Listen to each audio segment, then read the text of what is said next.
To adjust clock size on the Samsung A37 5G, you will have to open the settings.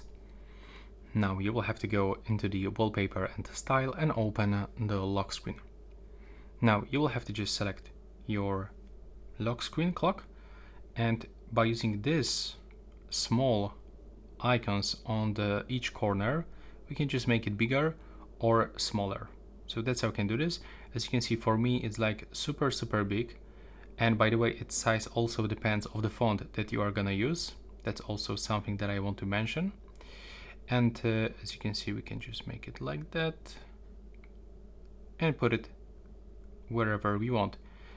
And if you don't have these options to make this clock like super big, let me just show you how we can actually do that, because it's hidden actually a little bit. But you have to open the Galaxy Store. Now you'll have to click on Apps, select right upper corner, go for Good Lock application, download this application and just open it. Next we'll have to download the additional plugin that is called Lockstar.